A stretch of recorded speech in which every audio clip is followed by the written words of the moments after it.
We're kind of getting the band back together. We'll probably go forward a little bit more rapid state and town level, which certainly puts a whole nother look at broadband back on the table. There's only two things I know about looking at all the federal bills is that you can't fund pensions, but you can fund broadband. Beyond that, the details are pretty scarce. So one of my efforts today was trying to reconvene and get our lists of issues together and where we want to present those lists of issues and questions, both at the state and federal level, through Congressman Delgado's office and through our state reps as well. And then discuss where we stand as a county in terms of, is our mapping up to date? When we could ask that question at the state level. What will be the federal incentive to do their remapping? What timeline will they use for that remapping? And will be in time for us to take advantage of the COVID funds. I know that there's a 2-year window here. I'd certainly not like to wait 2 years for the feds to get their mapping done. So I think that's one of the first things we'll have to speak with Congressman Delgado's office on is the timing of new mapping and how it coincides with our county mapping. Mike Tucker, you're here with us? Maybe he's not here yet. He is. I think he's muted. Mike, you're on mute. There we go. I'm sorry. Good afternoon. How are you, Michael? I think most of you are aware that the county planning office department has developed an interactive online broadband map. It shows the various service areas of providers operating in the county. It includes layers showing where the New York State Broadband Program Office grants have been awarded, where school districts and census blocks can be overlaid. And the data included on this map is extracted from the FCC 477 data dated June 2019. The ISPs may have extended their service areas since then. We have, been monitoring this. I think at least there's no new mapping, but I think we at least have everything that we're aware of. Also, I think that we have had dialogue with the providers as it relates to the work that the committee has done to attempt to assist school districts with identifying additional funding for to help defer the cost of providing hotspots and or providing service to families that were in need. There is a particular specific provision in the act for broadband emergency connectivity, $7.2 billion to support reimbursement to schools and libraries for eligible equipment, information services, including location and other connectivities, independent of what's in the Act for broadband. But we had been working on a mapping project in Ankrum with Supervisor Basson, who is here, and also with Sid. And they've been able to go even further, getting information from the Real Property Tax Office. And I have an intern. This is a pilot program. And I actually have an intern who has been helping them by calling providers, pretending to be buying a house in a community and asking, can you hook me up? And there are about 70 houses that they ask us to work on with that. The state, the governor had put broadband mapping in his budget, then it came out and it appears to have been put back in. I just got an email from the state on the budget, but I haven't had a chance to look at it. So the question will be, will there be available state money that will help us get the mapping gaps identified, recognizing that there will always be gaps based on critical densities and distance from service on the road. And I think, we've always said that, there's certainly more broadband service and access that we need to identify in the county, but I think we have to realize that there's not going to be service for everyone. Any questions? I mean, it's really more of a status of where we've been, because there really hasn't been funding for additional mapping. But the county planning office under Patrice Perry and Don Meltz's work on mapping have been, really brought us as far as we can go with current data. Right, and I did check it again today and understand you have to do some layers there because it doesn't automatically show you what was already existing pre the broadband program office. So if you look at your town, and there were areas of there were Mid Hudson and G-Town and others were already servicing, so that would be a different color, so that the towns are a little bit more filled in than the first map shows. I think, Michael, the first question we'd want to look at from a federal funding source is the topic you bring up, which is traditionally, and I know Congressman Delgado's office is working on this, traditionally a lot of the federal programs have gone through schools and libraries, which is not geographically efficient for Columbia County in terms of the number of schools and library links we would have to service our county, especially with at least one of our school districts outside of the county that services a good portion of the southern part of the county in Pine Plains. So the issue would be on the federal side. Are they going to simply fund the existing federal programs that were traditionally servicing broadband, where we used to have issues not being quite rural enough and not having the number of schools and libraries accessible to tap those federal funds? So from a federal side, I think for Congressman Delgado's office, Michael, I think what we first have to do is see if we can lobby to find out if they're going to do more than just fund the traditional programs that Right. have always stymied us.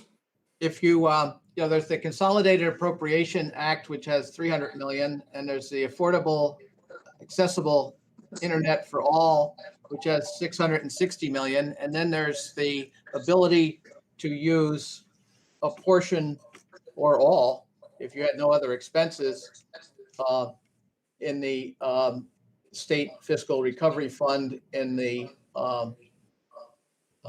American Rescue Plan. And Right. there's $219 billion there, and water and broadband is one of the four categories that is an eligible expense. So I think you're right. First, how does that money flow? And if it flows to the state, what's the state's role going to be? And are the other programs that were put in place at the end of last year and in the 2021 budget available independently of the? Right. Yeah, I'm speaking only of the federal monies right now, the two that you mentioned, which combined have certainly enough money in them. We've never been able to get a federal program that works locally. So I guess following up with Congressman Delgado's office would be, are there any more unique approaches? Are they going to fund a little bit more liberally with less constraints for Columbia County? Then we can turn to the state. Obviously, the state has a lot of holes to fill. So the question for our state reps would be, is the state going to go back to the broadband program that they had 3 phases of over the last 4 years and try to refund that to address the gaps based on the fact that they now know their mapping was very inaccurate when they attempted the first broadband program? I think that for better or for worse, what we found with the state program is that it worked very well for us locally when we had the right providers participating in the program at a pretty high contribution level from the state. And that got us from near 0% coverage in most of the areas of the county to 70 or 80% coverage. So again, the question would be, would the state basically put more funding into that same type of program with better mapping? And of course, I think there we would have our state reps lobby to make sure that the providers who are participating in the program are providers that will actually work in Columbia County. I don't want to rely on Spectrum to service 40% of the county that the state assumed last time would happen and did not happen. And we're still looking for explanations from Spectrum in 2021, since 2017, on what parts of Columbia County they're going to service, if anything. So I think that I would encourage our state reps to find out from any clarity they can from the state level of how they're going to go about this, understanding there were some very good points of the state program and how it effectively worked with local providers. I've spoken to a couple of our providers locally. I think Dave is on the call, Finger from Mid-Hudson. I spoke with Bruce from GTEL. Frank is no longer working with GTEL, in case you're wondering if he's not got an email answer. But Bruce tells me that they're pretty much fully built out of the last program. He can't answer the question of where they go forward with, because he doesn't understand what the program would potentially be. They would be interested if there was money available under a similar setup and in contiguous areas to where they service now, as opposed to going into purely distinct areas outside of their service area. I would guess, Dave, are you with us? Yep, I see you. I am. Hi there. Would that be the similar answer from Mid-Hudson's approach? Yeah, I think we need to see what the mapping brings though.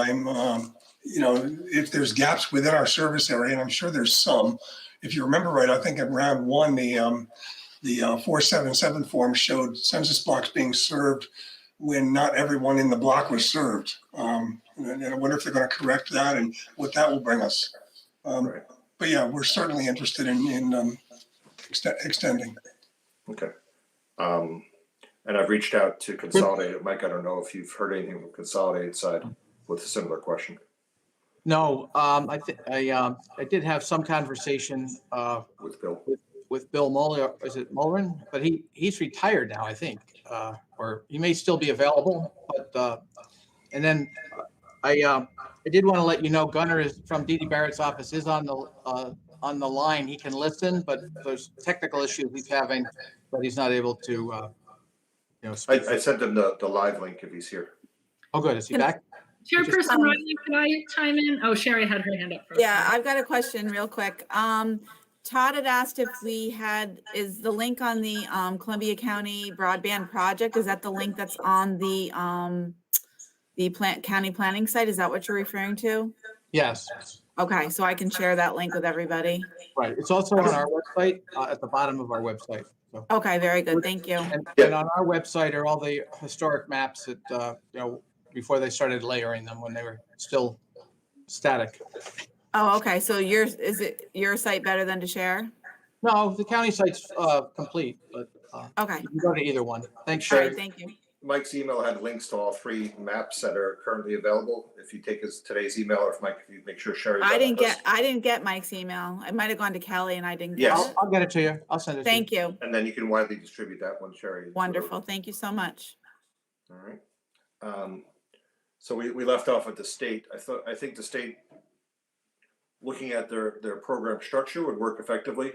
The question again is mapping, and I know that the feds had decided that they were going to do a new mapping project. I don't have any update on that. Dave Berman, do you have any knowledge on where they stand with that project? No, I don't. I didn't think so. Todd, I don't think anybody's really heard saying that the FCC is going to take a nationwide remapping of broadband is probably a multi-year effort, not a multi-month effort. So I don't know if we can rely on that to help us quickly and in a 24-month period, which is what is required currently under the funding structure for the COVID relief acts. So I don't want to rely on waiting for the feds to do their mapping over. I think if we present our own mapping as best we can, both on a local and state level, that would be a better path. I am looking to concentrate mainly on state funding. I've never had success looking at federal funding, though I certainly cannot ignore it, considering the large amounts that have been put into those pots. It just has not been efficiently used here. I think that the governor's program recognizes its holes and hopefully will seek to use some of this new funding to actually achieve the goal, which was broadband for all, which we know was broadband for some to most. So I think that's where we need to concentrating our squeaky wheel efforts. And I appreciate all of the help from the state legislative offices that are here and that will make sure receive our communications going forward as we begin to meet again. On the local level and county level, Michael, I don't know if you've spoken with Matt at all. $11 million seems like a lot of money until you know the holes in the county budget from last year. I don't know how much the county can or will devote to the broadband effort, but we'll certainly make the ask and inquire there too. I know that the towns have each been apportioned a smaller amount of money under the bill, and considering how limited right now the list of what you can use those funds for, broadband is certainly a viable option there. The question came up today, which was a question that was already on my list, is can shared services work within this funding program? So that will be a question, Michael, that will have to run up the flagpole. I don't know if that's a state or federal question, because I don't know how the money is trickling down, but we'd certainly like to see if the towns can do shared services with their broadband funding, each of us having $100 to $200 to $300,000. Each town's allotment will not greatly and materially impact large-scale broadband infrastructure, as we know how much it costs per mile. But together, 3 or 4 towns putting together a pool of $500 or $600 or $700,000 certainly could impact parts of the county very effectively. So, Mr. Tucker, I would have that put down on our list of things we need to follow up on. Well, and I think obviously we have to identify the 3, 4, 5 paths that this money may take, and then explore how a portion of it may be allocated and pooled. But again, there are all kinds of issues relating to pooling money to be sure that if the benefit was intended for a particular town, that the ultimate expense it goes to improve the broadband in that town and not other towns. So as it trickles down through the matrix, we need to maximize it. And as we discussed, there's multiple sources. Could I also ask, how are we going to involve the other town supervisors in that sort of initiative so that they're aware that you're talking about taking some of their stimulus money for this project, and some of it that you're taking from a particular town may not go to benefit the taxpayers of that town? So Right. we have to have that larger conversation too. Yep. I think part of this is accounting. I mean, you can do shared services, Robert, as you know, and allocate the funding to the particular town that benefit from that funding. We do that all the time when we do highway shared services. So I think we could probably get the accounting right. It would be how we pay the invoices on an allocated level, and if that's allowed. I can't imagine why the state or the feds would be against the idea of shared services in this regard. It's very difficult when you have towns that are so nearby that a fiber line's going through 2 or 3 towns that they can't build it that way and share the service and share the expense. Yeah, so I agree with you on that, John. Maybe I'm focusing on the wrong thing. I thought we were talking about taking a town share of stimulus money and applying it to a pool. That's what I thought I heard. Yeah, that's what we're talking about. We are applying it to a pool, but I would allocate it like we do a shared service, in which case if you delineate in a shared service what each town's expense and benefit is, what you're doing then is trying to come up with a cost with a provider. Say that the provider says it'll cost $1 million to provide a certain number of addresses is in 3 different towns, and each town says they'll devote an apportionate amount of that $1 million from their aid pool to that invoice. We could certainly delineate the invoicing to the towns themselves to try to make sure that we're accounting that the benefit is spent at the local level as it's apportioned. Again, I think we can get around that. I think what we need to do is get the word out to see which towns would be interested in using part of their aid money for broadband, which towns do not need further broadband services, if any, exist. Maybe Germantown is not in great need. But Well, I think that all towns should probably get a copy of the map overlay so that they can see what the situation is in their towns, because up to now, maybe they haven't been focusing so intently on this. Now that there's money going to be available, I think that all the supervisors should be introduced to the topic, and they should see, okay, these are the gaps in your particular service area. So stay tuned. And not only the gaps, Robert, but we should make the point, and somebody made it today, or there's an article pointed out today that, again, the federal is counting on this level of sort of 25 down and 3 up, or minimum levels of speed, and that are no longer feasible, especially in our post-COVID, everybody's gone digital world where everybody is on video all at the same time. So even towns that have wireless or have slower means can certainly use the funds to improve their fiber capacity and their speed and their ups and downs. They're saying now that even 25 up, 25 down wouldn't be good. You're talking about a near future where 500 up and 500 down and 1,000 up and 1,000 down is going to be the standard. So we should build not for today, but for at least the next 5 years. So I think that almost every town probably needs upgrades if they don't need blank spots filled in. So I think that Michael and I will get together and put out a survey to the town supervisors on who would be interested in partaking in any joint efforts, if such joint efforts are allowed, and how we go about structuring those efforts so they meet whatever requirements they are. Again, I look to our state legislative aides to help us delineate timing on what kind of requirements there will be and when we'll hear about them. I don't think anybody has answers at any level right now. You're talking about a federal bill that was passed in the last week or two that did not have this level of detail, and somebody's got to go back and do a lot of backfilling now. So I don't know when we'll hear from the federal to the state to the county to the town level. It could be weeks, if not months. I've added the county's website broadband map, and also sent many of you the CEDC mapping link. If you Great. check the Thank chat you. box, you can see the county mapping link. Thank you, Michael. Oh, we lost him. Oh, he's back.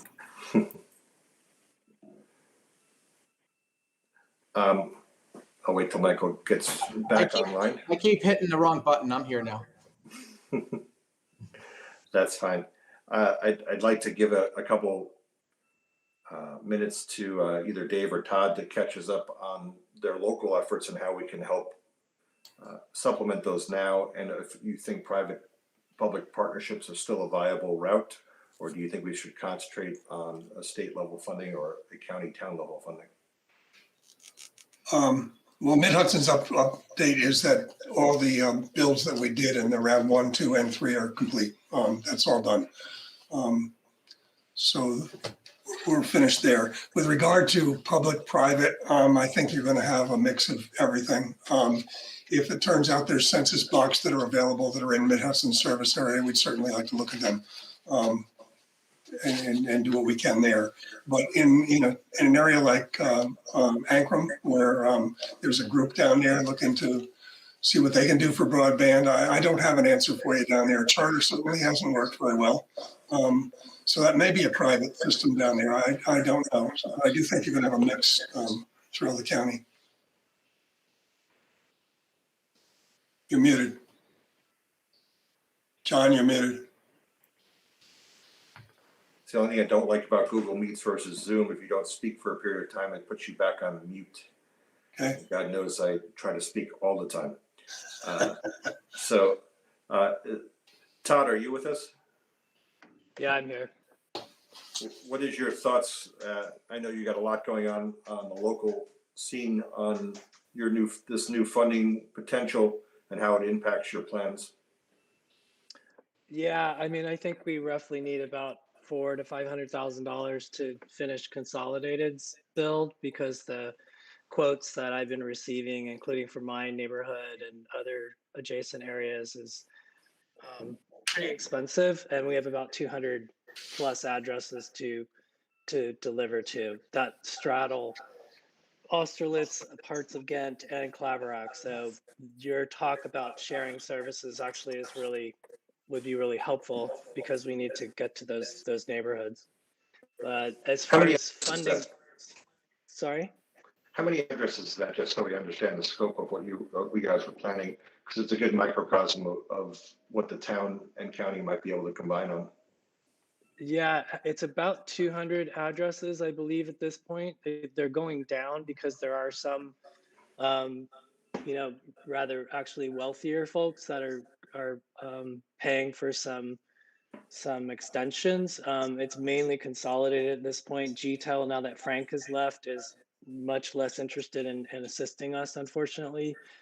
So that we're only focusing on consolidated. As far as the private-public partnership, I've never been a huge fan. Sorry, Dave Berman.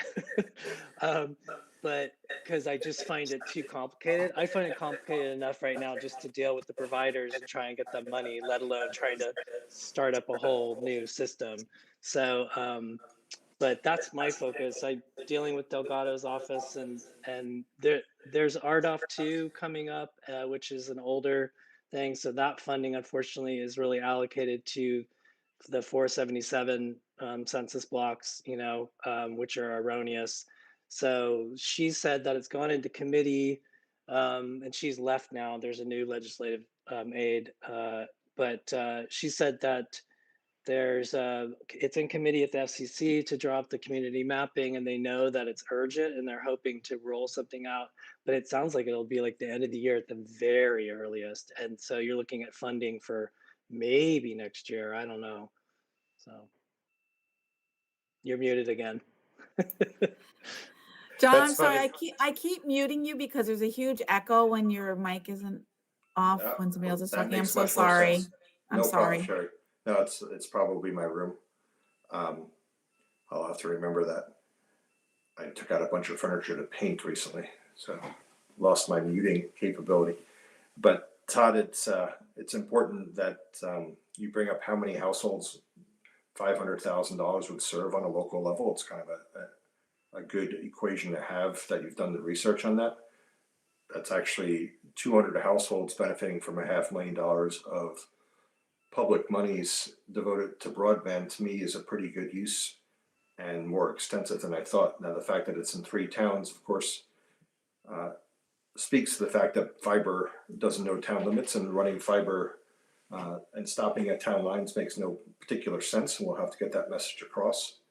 But the fact of 3 towns putting together enough money to address a good number of holes in those 3 towns is to me, I think, very feasible. The issue with the mapping project, as you're stating, if they are just getting to the point of being able to fund next year's budget to begin the mapping project, how long that mapping will take after they fund it could be another 12 to 24 months. So I don't think it's going to coincide well with the 2 years that they've put on this package of COVID funding. Now, maybe they'll extend it, or they'll have some extenuating circumstances for the fact that the mapping project you need for broadband is not in place while they're trying to do the funding. But I wouldn't count on that logic coming from the government.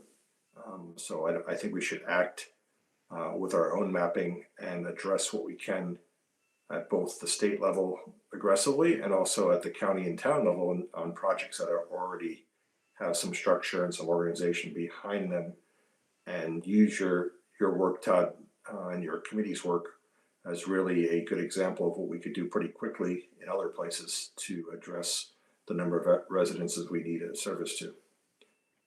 Yeah, I think that the providers, at least in our town, know exactly where the holes are. So I don't know if that's, one model is basically skip the mapping, and basically the providers tell us where they can go. Right. And we have to, double check that with the households. I find households that the providers still don't know about on occasion, that come up and tell me they don't have service, and I look at the address and nobody has it on their map yet. So I think that's important that we double check it. But I think you're right. The providers in the areas know more about their own mapping, and that's obviously a good business practice. And it's also a good business practice that they're not sharing it with each other. I understand that, and look, we can go forward with each one as we can on these smaller projects. Dave Berman. Hand up. Thank you. First of all, Todd, I'm not wholly committed to any particular project. I'm committed to the one that's going to make sense. Just an update. The town of Ghent has met with Spectrum. And while the old charter used to hand out as-built maps with great detail and specificity, Kevin Egan, our favorite person, shows up with a few spots on a map that you can't even keep and is not particularly helpful. With that, if you bring up specific streets that you would like them to consider, if I chase him 2 or 3 times, he comes back and says, "Great idea, Dave. We're not planning on doing those." Now, for those of you who have signed franchise agreements with Consolidated, and if you use the Ghent template, that enabled you to require them to provide true as-built maps showing both fiber and copper wire installations. So with that, if you take the old charter maps, if all of you requested them prior to the merger, and if you then have a consolidated map between the two, if you are obviously non-Mid-Hudson, non-GTEL, you will get a pretty specific idea of where you are and where you aren't, if we make the assumption that charter actually lived up to the terms of the merger agreement. And the final thing that Kevin Egan sort of lost his lunch on when I asked him was, "Hey, Kevin, if more homes have been built in a particular mile and we now hit the density requirement, aren't you required to build those out?" And there was a great hemming and hawing over that. There's a lot of ideas going forward here. John, you point out that the FCC will take years. I would say it will take administrations before they finish this. You know, we will go through several Olympic Games before they finish. But the idea of looking at the towns, and especially the towns that share adjacencies with this kind of money, to basically look at, creating these services.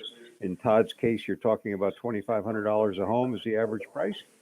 That is, by most carrier standards, a reasonable price, which they could then recoup over a reasonable commercial period. So, Well, if we had town funding that we could devote to broadband and we don't have anywhere else to put it, then we could certainly, the carriers wouldn't have to recoup it. right. And if you could certainly subsidize that and get it, under $1,000, I'm sure, providing you don't hit problems like my friend Mr. Finger has hit, where suddenly poles become an issue that they can't support it and you got to replace poles and it throws it all out of whack. Certainly I would think you would get a rush to secure customers.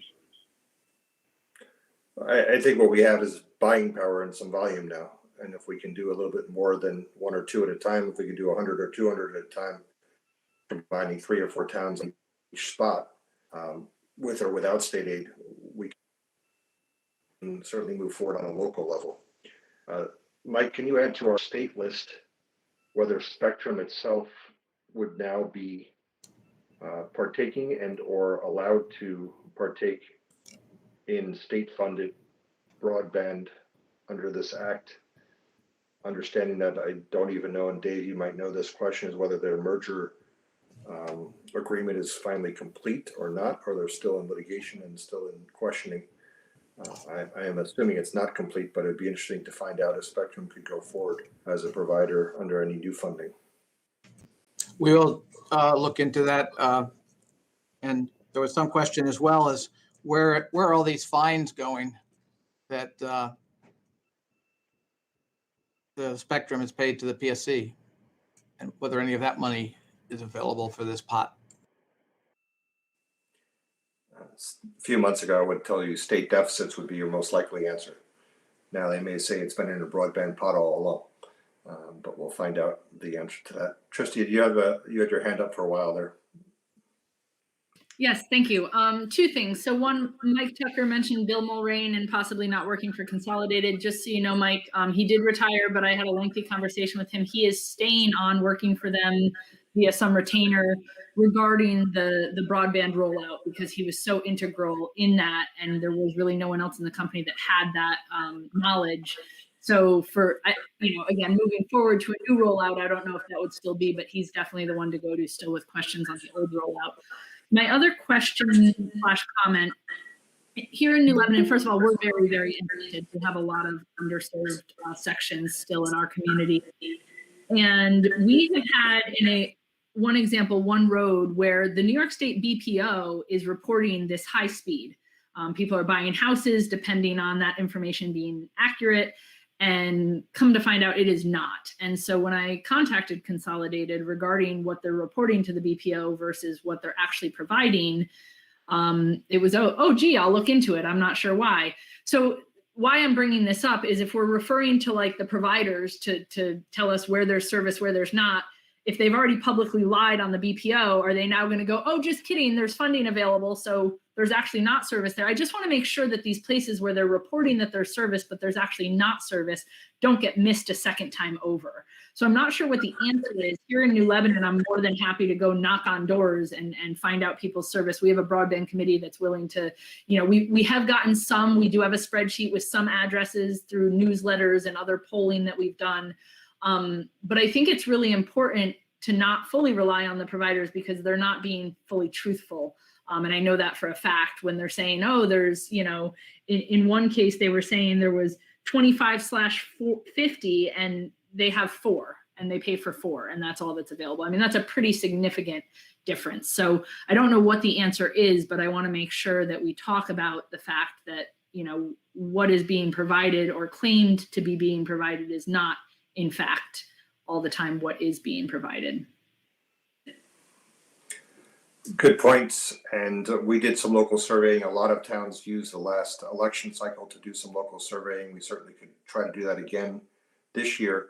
But I also think that we have 3 or 4 supervisors here. We should think about at the county level whether funding really a county-wide survey, considering we have this $11 million. It's not that expensive. We really could get we need a full grasp on the homeowners who do not have service and those who do, but only have service to a certain extent.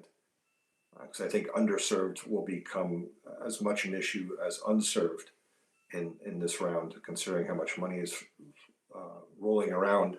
I think people are going to not be satisfied if they have 4 or 5 up and down anymore, especially when you're trying to do Zoom and your kids are on school Zoom. And I don't see the world turning fully in person next year regardless. There's still going to be a lot of digital requirements. Yeah, and that survey might also include, here in New Lebanon, sometimes it includes one of our broadband committee members going to their house to run the speed test because they don't know how to do it even when we send instructions. So it'd be a combination of publication costs and also some people power costs in terms of having some consultants available to roll out. Michael, can we make a note that we want to really kind of try to be able to present the county with a budget and a concept for a survey? Because I think it's crucial that we have that in addition to our mapping work. John, this is Todd again.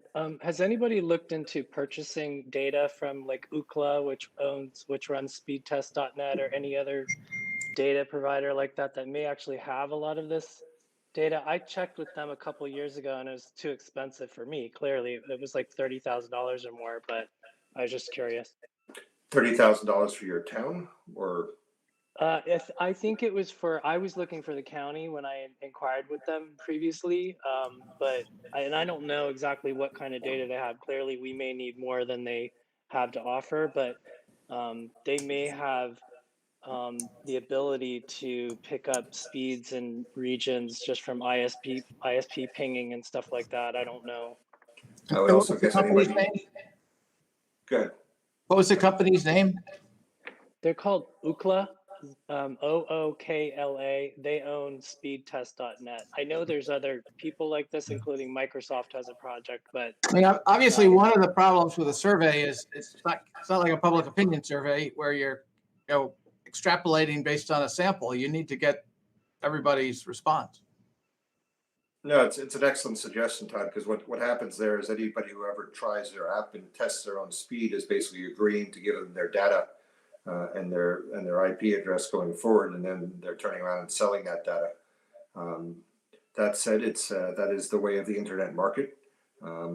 It's nothing that's not legitimate, and for $30,000, that is actually not an unreasonable sum to get that information, considering what the cost would be to do it, an intricate survey at the county level of all the towns and residents, including speeds. So yes, if I had my vote, I would pay $30,000 tomorrow if they had enough, if they could tell us how much of the county they could provide percentage-wise in households and speed. John, just So two different things, right? We're looking at the number of households that do not have access, and we're also looking at speed. Yeah, Right. that's what I'm saying. So what about that data? Underserved is a big problem issue, is what I'm saying. The speeds will always be underserved. John, just some background information on the speed. There are 3 basic technologies to deliver broadband. DSL, which has become obsolete, and it is, I believe, the reason, and Todd, jump in here, that they put this 25 by 3 speed limit on, because it's almost impossible to get that speed with DSL. And so they don't want anybody building or claiming that they're providing broadband with DSL. The other 2 technologies are cable TV, which is a coax cable and a modem, and 25 by 3 is quite easy to do. 200 meg is quite easy to do with a cable modem. And the final and best service would be fiber, and that's where you get up into the gigabits. But again, your 25 by 3 cutoff is simply there to cut off DSL. That's the only purpose. But it was also the level that the state and feds saw a house as served. Again, if you have something besides DSL, you can get way more than 25 by 3. But yes, I agree with you. If the fourth, I guess, would be wireless, and that would be varying depending on where you're looking. wireless varies, yeah. You're certainly with speed test, it'll show you a lot, but I mean, a lot of people have outdated routers in their homes. They're going to get a lousy speed test, even if they're being provided with a good service. It's going to be skewed. It won't be perfect.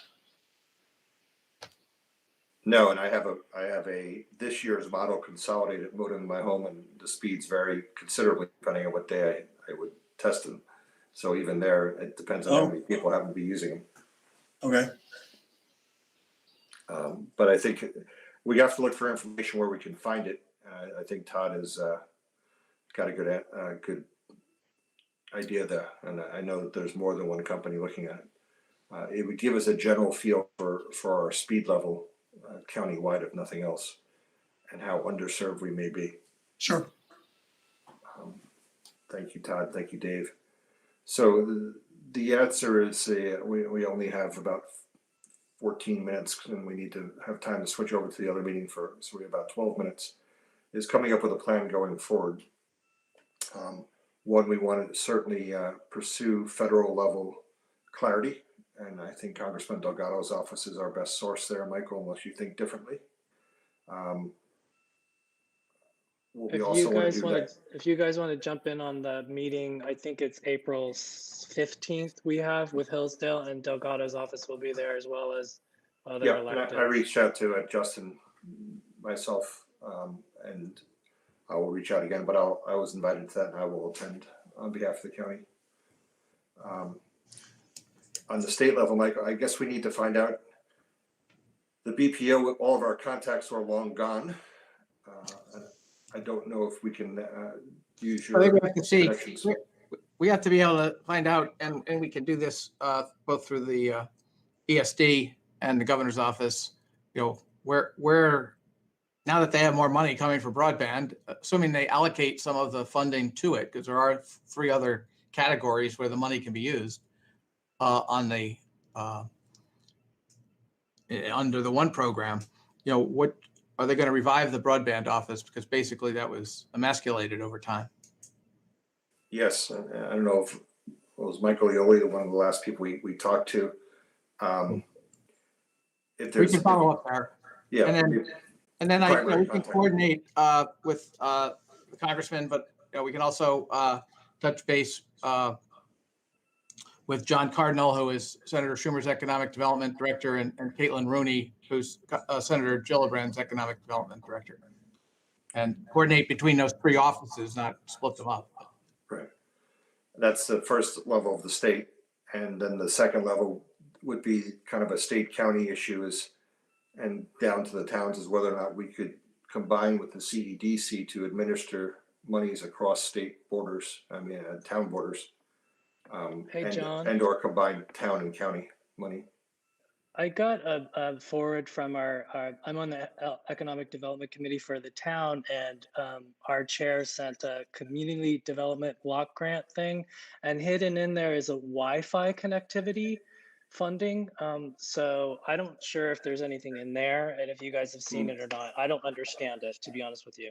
No, block grant is it's a language in and of itself that Michael can tell you about. But block grant has usually been pretty small amounts of money. But it's possible that the Fed and or the state would fund through there. But it's a good thing to look into. Michael, what we were talking about was our primary question again is whether or not your office can act on behalf of the towns and or the county to look at combined funding projects. I think. Well, I think one of the issues is that we've done this with block grants where the county has received a block grant and then you contract with us to administer it. Right. So, it would be that type of a structure, I would imagine, even if regardless of where the money came from, because they can't, I would assume in many instances, they can't directly give us the money. So you would enter into the agreement, or you would take the funding and enter into a contract with us to administer it. No, that's why I think would be the most efficient way of going about it. The question is whether or not the towns could also use their individual funding to work with the CEDC in either a solo or combined, hopefully, effort. And the base reality here is the best way we can approach this is address the problems we have and combine the county with the towns involved using the CEDC to help us administer and work with the providers that we have interested in addressing these projects. And that's the only way I see us getting this done in the next 12 to 24 months in a way that's going to be more than one or two households at a time. To do 200, to do 500 households, to 1,000 households. I think the best way of going about this is a combination of county and town funds administered by the CEDC to work through contracts with providers. That would be my first choice of action. Actually, it's my second choice. My first choice is the state would write a big ass check and cover any household they forgot last time. But I'm not counting on that. Well, I think that this is like a congressional campaign in and of itself. You find where the need is and where the money is and match them up. All right, we have a couple of minutes. I'll take any open questions from our interested attendees that I have not spoken yet. If anybody has some words of wisdom. If not, we'll move forward to come up with a timing for our next meeting. If I see that there's progress in the next 30 days on where these funding sources are starting to get organized, I will reconvene next month. If it looks like it's not going to be any clearer than it is today, we'll reconvene in 2 months, and Michael and I will have we'll get together in the interim and come up with a very detailed approach using the county resources. And I think, Michael, we have to talk about making sure your office has the resources to address this, because I think it's going to be a bigger project going forward than it has been the last 2 or 3 years. Yes, thank you. We've denuded your staff and your mapping and everybody else that used to work on our state program. Well, we every department in the county contributed to the cuts, and we're proud to take our share with everyone else. So. No, I understand that, and even at the county level, we reduced our resources as the state program wound down because there simply wasn't any reason to do otherwise, and we were leaving it to the towns and the local private partnerships. So as I said, we're going to have to get the band back together, and we'll decide in the next 30 days whether we have some clarity to do it on a monthly basis going forward, as we did over the 3 years of the state program, and I will alert this committee, and we'll go forward from there. And I will touch base with all of the state rep offices, and I appreciate Gunnar and those who are watching, and see what they can do to help us get some information as quickly as possible. With that, I thank everybody for attending. If there's no last question, I'll give everybody time to stretch and get into the next meeting. And certainly, if there are any questions or information that you have that you'd like to share, please reach out to me. We'd be happy to coordinate getting that out to everyone. Yep, and I think Michael will also probably try to take some time, spots on the website that are a little bit closer to the top again. Yes. Both the CEDC and the county side to get this issue. Well, we back can, up. we can replace PPP and all the other loan programs, and we may want to actually, what we did with the Columbia Comeback for the, we just created a website, and maybe that, that may be the easiest solution, but we can coordinate all of that with you. Yes, as our tech savvy friends will admit, we need to improve our SEO. Yes. So that we get this back up to the top of the search list. Thank you. Thank you all. Thanks, I'll guys. see you in a couple minutes. Film at 11.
meeting to order. And Mike, you have the floor.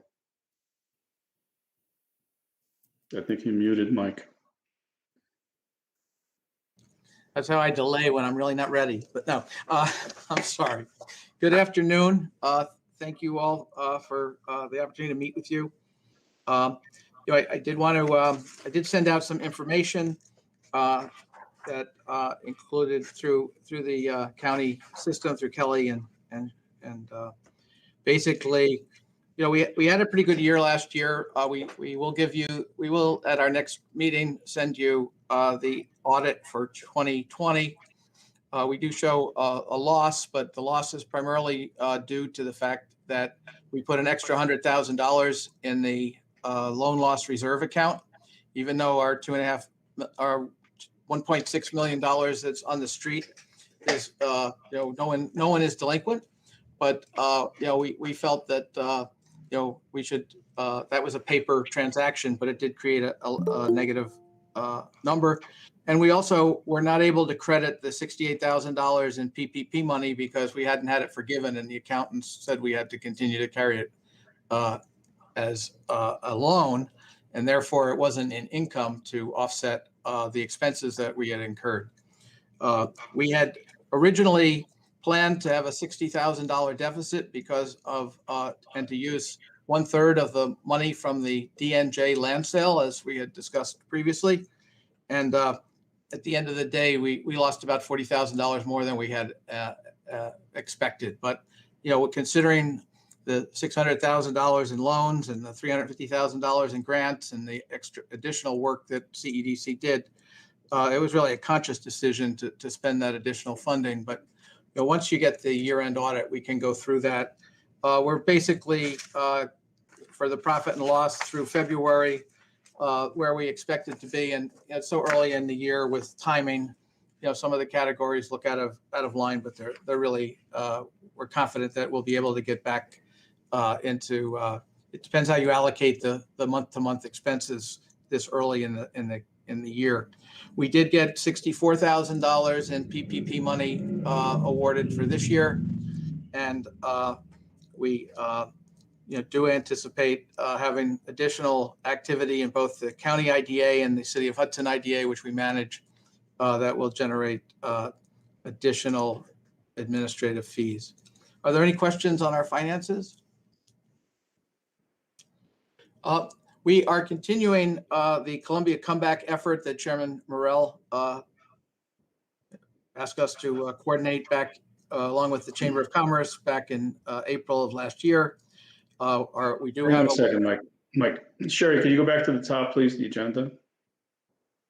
I'm sorry, Mike. That's okay. I think I think mostly great. We continue to maintain a website. We continue to update it, as needed. And we also put out every other week, we put out a e-news. We cut it back from every week. And we also every other week have a phone call for anyone that wants to participate. And it goes in cycles. If there's something out there, right now we're doing a lot of work helping business, not-for-profits with the venue reopening, as well as the SBA has just said that on April 8th, venues can begin to apply for the grant money for that program. We're fielding a lot of questions, both from supervisors, businesses, and others on both the state restrictions, the economic development programs to benefit businesses and not-for-profits, and that work continues. And anyone any of the supervisors, if you have questions and you're not already reaching out to us, please do so. And if you have residents or businesses in your communities, please let us know if they have questions. We also are going to start a new loan program. You'll recall we set up a program where if you were in business for 2 years, you had a credit score of 625, and you were willing to sign a personal guarantee. During the pandemic, we would loan you $15,000 within 48 hours, and we called it our rapid recovery loan. We're going to move forward next month and announce $150,000 of funds available to do $20,000 moving forward loans. And again, it is to help businesses, who are gearing back up, who might need to buy stock or materials to reopen at the pace that they hope to sustain themselves. But we did do over $600,000 in small business loans, and the SBA just did two things that were great.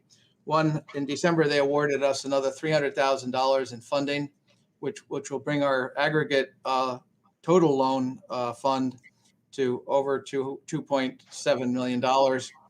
And they also indicated that we were eligible this year to apply for a grant, which we use to manage the program and to provide technical assistance to businesses of $180,000, where this past year our previous limit was 100. So based on our volume this year, we're eligible for a much larger grant to help businesses as they get back on their feet. And that money is used for technical assistance, which includes business planning, marketing, setting up accounting systems, and other services that we use independent consultants for. With respect to the solar agreements that we've helped coordinate for the county, you approved several in Claverick last, 2 months ago at the Board of Supervisors meeting, two with East Light Energy, two with Eden, and a third company. There was one in Livingston and four in Claverick. We had a call last week from a company in Connecticut who was exploring a 5 megawatt site on 30 acres on a site that is both in the town of Stuyvesant and the town of Kinderhook. And I know they've been in touch with the supervisors, and I have as well. These 5 megawatt sites are not as controversial, particularly in certain towns. I suppose they could be in other towns, but basically the formula is $3,000 to $3,500 a megawatt, split 50% between the school district, 25% between the town and the county. And the developer has to pay the tax on the underlying real property as if there was no pilot, and he or she has to pay the special district taxes as if there were no exemptions. So the exemption is only on the improvement, and there is a model pilot agreement that is provided by New York State Energy Research and Development Authority, and they also have a template that the developer has to put all of their variables in to determine, what level the per megawatt payment should be. As we go through this, just to point out, these are non-IDA pilots. These are pilots where the developer alerts the municipality or taxing jurisdictions, in the case of the school district, that they're intending to build a project. And if the town or county or municipality and school district respond that they want a pilot, then they have to negotiate one. If not, the project, if no one responds from the taxing jurisdictions, then the developer gets a full 15-year exemption. That's very different than the larger projects. We continue to monitor the Copake project because of our managing the Columbia IDA. We did have a number of people interested in that project attend the last IDA meeting by Zoom. We continue to keep those folks involved. We have not heard anything from the developer, Hecate, with respect to any plan to file an application with the IDA. And we are in regular contact with the supervisor and deputy supervisor in Copake to coordinate that on the policy that has informal policy that we're operating under, that CEDC or the IDA will not take steps to advance projects where there's opposition in the community. And so, to the extent that project is going to have to make a decision whether they continue under the Article 10 permitting process with the state or whether they move to the new 93 article or section 93 process. A lot of projects are starting to look at this. The both processes, we're starting to see decisions for projects in other areas of the state that have been previously applied for, where the decision is just that local zoning is inhibiting this project and we're overruling it. Again, there's only 2 people out of the 7 on the siting committees representing the local residents and communities. And there are 2 provisions in the upcoming budget that make those intrusions on home rule even more onerous. So we will continue to monitor that, but we are continuing to only work on projects where there's support by the town, even to the point where I won't submit even when the contract has been approved by you, I don't submit it to the county attorney for the chairman's signature until the town has signed off on the, and not just by their board, but they've signed the pilot too. The county is the last to sign. And so that I think is a good way of protecting it. You had approved, or I had made you aware that the CEDC board had approved entering into a contract with Pattern for Progress in connection with a housing study that would piggyback off the project that the city of Hudson is doing. I guess there was some contractual issues that had to be resolved there, and we're looking forward to getting that project started. There are 2 housing projects that the Galvin Foundation has proposed in Hudson. Multiple, one is an affordable project. It's 75 apartments, and the other is a market rate project, which is 63 apartments. We had some inquiry for other projects throughout the county, and we can update you. Certainly, we'll let each of the individual supervisors know. But one of the issues we have is to the extent that people won't come to us for assistance and guidance at CEDC if there's a master list of projects out in the public record. In many instances, we have to sign non-disclosure agreements, and that's typical of organizations like ours throughout the state. Finally, before we get to the broadband issues, the U.S. Department of Agriculture has a economic rural business development grant program, and we saw that the organization that mirrors what we do in Saratoga County had applied last year and got almost $100,000 grant to develop programs to advance economic development in the individual towns in Saratoga County. So I had called my colleague there, and she sent me her application, and she sent me the details of the program. And basically, it's to get a baseline for each town, and then go through a process of doing a plan or working with each town to develop a plan to the extent that they're interested in having one. And so I was talking with the Patterns for Progress team with respect to the housing study, and I like to be transparent. And I told them, "Oh, we're going to apply for this grant." And they said, "Oh, well, we were going to apply for a grant, like the same grant." I said, "Well, we don't want to be competing against each other." So we put together a grant where there is going to be 50. We're going to be the applicant, but the grant is in concert with Pattern for Progress. They will do some of the work. It requires that each of us have $30,000 of in-kind or cash into the project, and we can get up to $170,000 of grant money.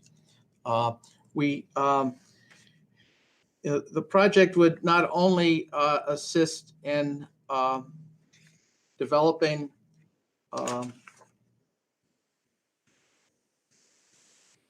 the economic development plan or for each of the towns that are interested in participating.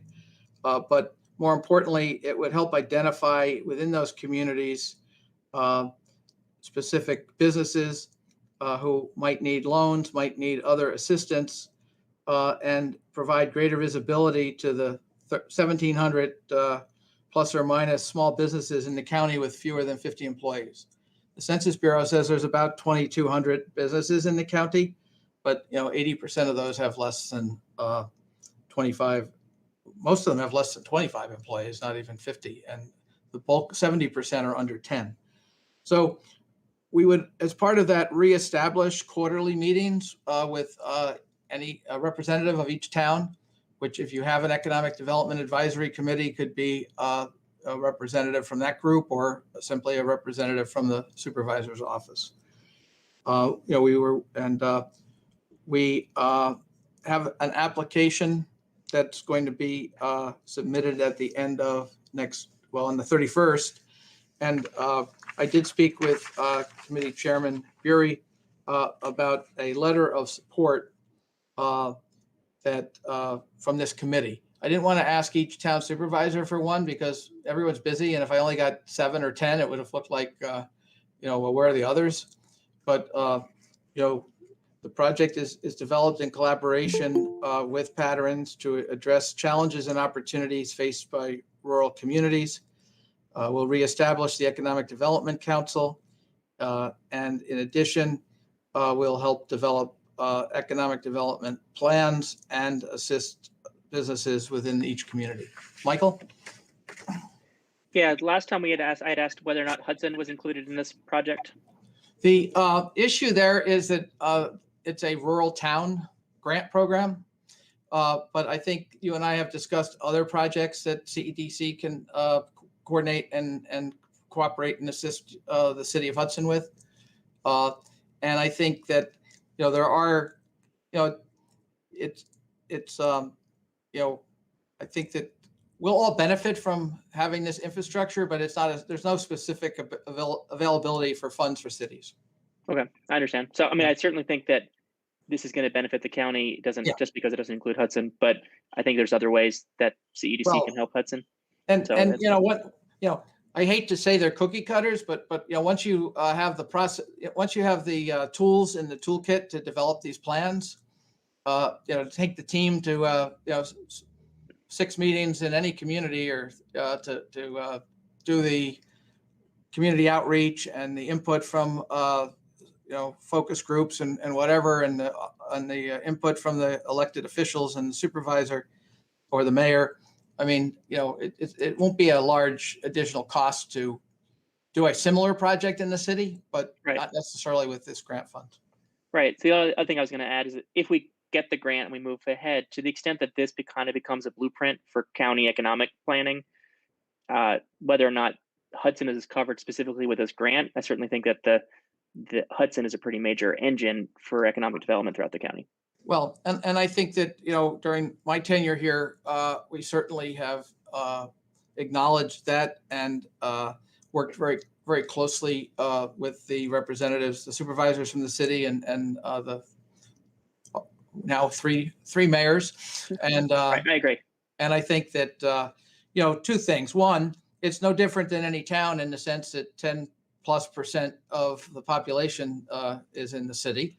And you can't have a vibrant county without a vibrant county seat or villages and hamlets within all of the towns. And it's that synergy between the hamlets and the business districts and the villages and the city that bring people here and why people stay here. So I certainly see the city as a critical part of this. Of what CEDC does as the county's economic development provider.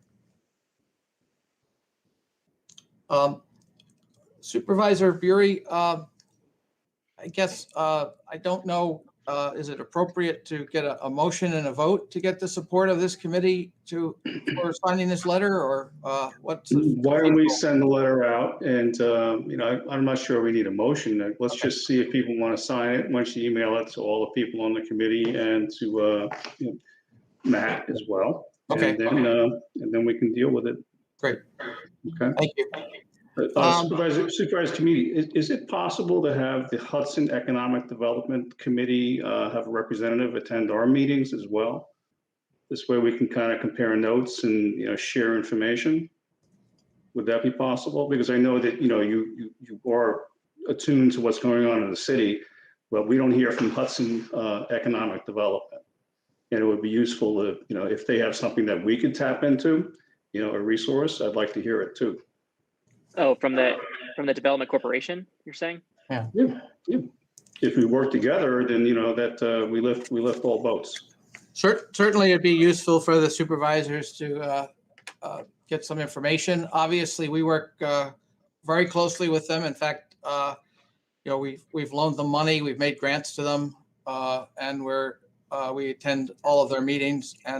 But I think it would be good to have some visibility. Sure. Primarily they're focused on trying to get out of the real estate business so they can simply work on workforce development and job creation. But, they do own the largest piece of property at the waterfront, and it's a process to be able to extract themselves from that, which they're working through. Yeah. Okay. Supervisor Hoagland, you have your hand up. Yeah, I was just wondering if Mr. Tucker or somebody could expand a little bit on what the grant funding specifically can be used for. Some of the applications, if the grant is received and we all partner together, like what are some of the actual things that we can put money into to support our businesses? Well, it's not that kind of a grant, Supervisor. It's a grant where we have to put together what we're going to do with the money. It's not open to, so it's basically staffing. It's development of plans. I'll send with the draft letter a 2-page summary of the grant and a copy of the budget. But it's not where you get money and then you can spend it. It's about job creation and supporting small businesses. And so Okay. it's a little different than, you've got to tell them in advance what you're going to use it for. Great, And there's thank a study you. that has to be done too, right, Mike? I'm sorry? We've got to study it as well. Yeah. Yeah. It's basically you come in and you take a look at all of the variables in each town and create a database or a foundation on which to determine, you're not going to put a corporate banking headquarters in Gallatin. My apologies, Supervisor Riley. But because There's already one here, Michael. We don't need two. yeah. And we're limited by water, sewer, gas, electric, and broadband at the same location.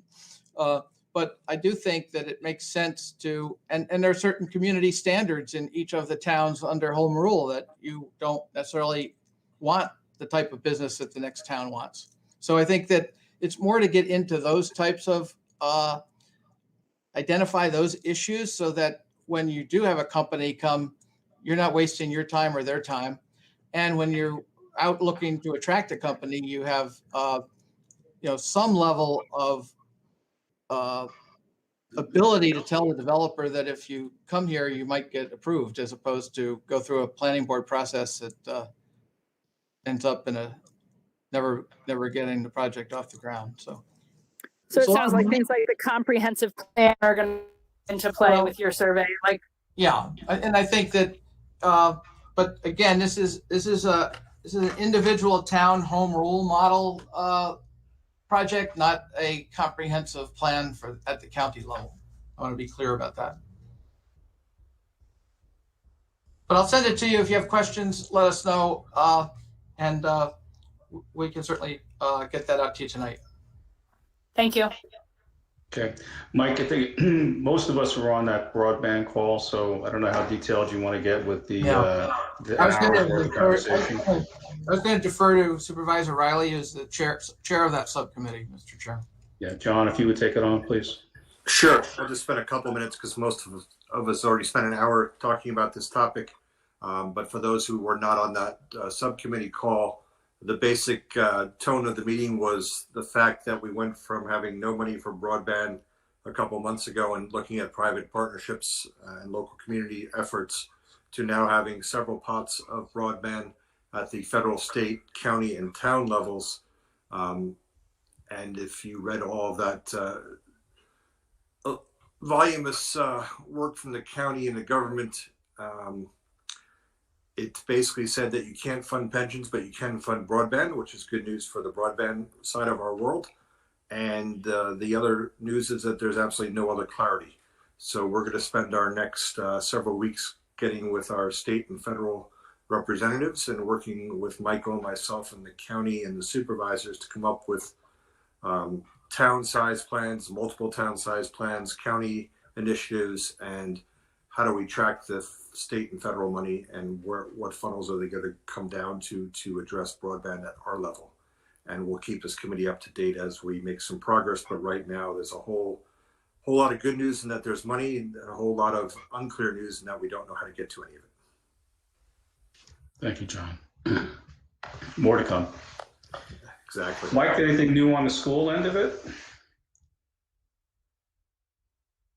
One of the aspects of the broadband funding is significant funding for reimbursing school districts for money that they've spent to either provide hotspots or to pay for services provided to families that were in need. We have raised about $33,000 in your name for distribution to the school districts for that very purpose. We are looking at, and there was also a state government program for the same purpose that was announced for 200 plus districts on Friday. City of Hudson was the only school district that qualified based on the criteria established by the state to apply for funding. I did get that information to the superintendent and to her IT coordinator. But our thought is before we hand out money to find out that someone's going to get 100% reimbursed by the state or the feds, we should see if there's, if we can determine whether, if that's the case, can we use the money to help a district that doesn't get 100% funding? Well, is it clear if the money's coming to the county for the use of the school, or is there money going to go directly to the school? This money goes directly to schools and libraries from the feds. Right. So, okay. So then we're talking about holding on to the money that you raised for that purpose. Right. The one thing is, we have several outside donors who, I don't want them to get jittery, but I can report back to you next month as to what our plan is, as we know more. This stuff only came out last week. And again, the plan was to distribute the money based on the percentage of students that each of the districts had relevant to each other in the federal school breakfast and lunch program.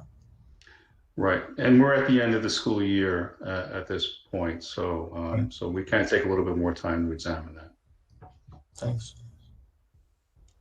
One of the things with this USDA study that I failed to point out, but I think it's important when you're reviewing it, is we had to provide 4 communities where we did in-depth studies as models for the other communities.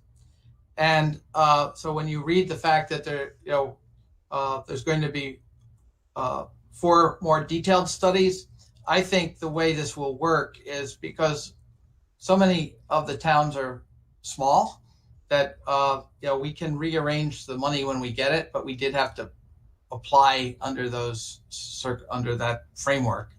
And the thought was initially we would bring towns together on a regional, on a quadrant. We create 4 quadrants and bring the towns together so everyone could get trained at the same time and be exposed to the same process of developing their plan. And that way we're really doing multiple towns, but we're doing 4, but we're doing multiple at the same time. So when you see, well, wait a minute, there's 20 plus towns in the county and villages, only 4 are going to get the benefit of this. That's not the case, although you might read it that way when you see it. And what are the 4 towns that are in this study?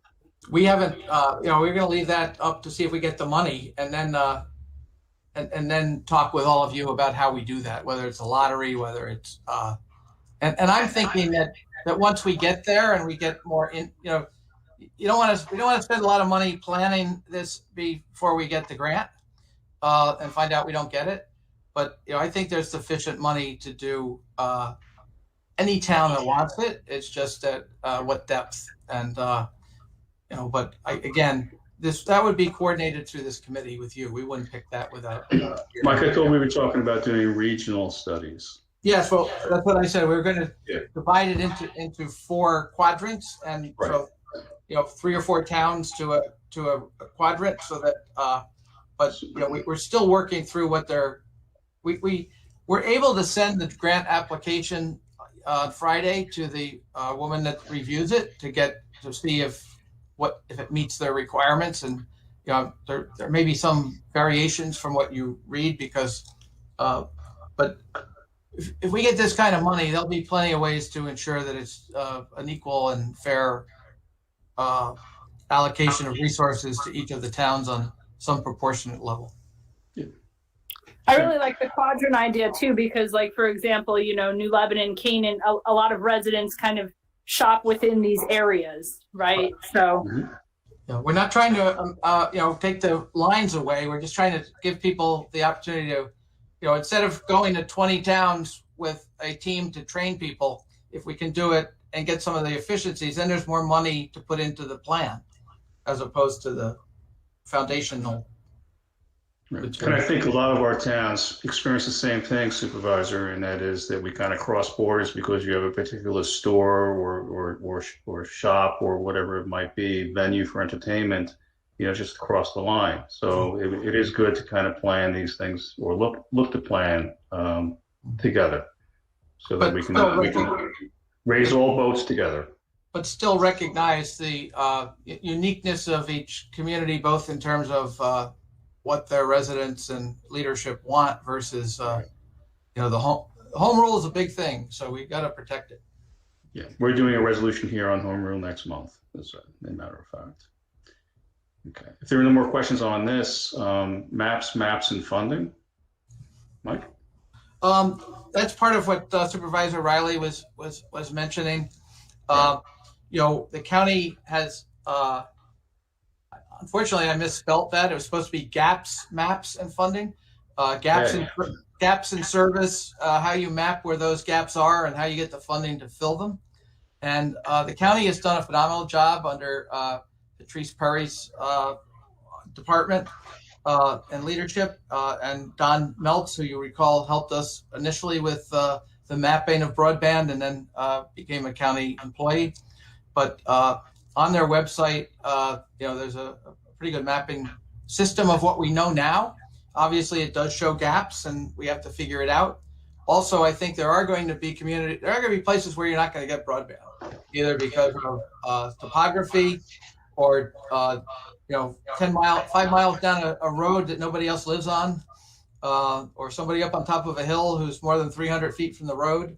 So I think we have to realize that the critical mass of customer is important to be able to make the investment, whether it's public money or provider money. It's kind of like when you put water and sewer lines in. Okay. Anybody have any questions for Mike? No? This is great. I was told to keep it under an hour, and we're only 5 minutes over half an hour. So I guess I got You're doing good, Mike. I got an extra cookie tonight. Yeah. All right. So if there's nothing, does any supervisor have anything else to bring before the committee? Supervisor Bury, could I just make a recommendation possibly? So what I did hear Mike Tucker say that I think I've definitely experienced is sometimes when an email goes out, hey, do you want to sign on to this? It's not that people don't want to sign on. It's just that it doesn't necessarily get responded to in a timely fashion. And because of the deadline approaching, could we potentially, and I'd be happy to make a motion that if we don't get up to, 10 sign-ons or a certain number of sign-ons that this committee, since we're all here meeting, that we just vote that this committee signs on? Well, I think we have to, okay, let's put it up for motion. You want to make that motion? Yeah, I'll make the motion that this committee, in addition to whoever else signs on in support of the grant application. Can we get a second? Second. Mr. Chairman, could I ask the supervisor to amend it where they authorize you to sign it? Because I don't think we have time to go around and get even multiple members of this committee to sign if you're willing to authorize the chair to sign. Yes. Whatever you folks think is most beneficial. If the committee's okay with me doing that, I would ask for Supervisor Holding to amend the motion. I'll amend my motion to authorize Supervisor Bury to sign on behalf of the Economic Development Committee. I second the amended motion, Riley. Any discussion? All in favor? Aye. Any opposed? All right, motion carries. Mike, if you email me that letter tomorrow, I'll get it signed and get it back out to you right away. Great. Thank you all very And then much. then we will send it to the entire committee. Okay. Right. Thank you for that, Thank Supervisor you. Holding. Yeah, thank you very much. Thank you guys for everything. Thank you. All right, if there's nothing else, folks, we'll entertain a motion to adjourn. So moved. Second. All in favor? Aye. Thank you, everybody. Have a good night. Have a Thank you, great night, everyone. everyone.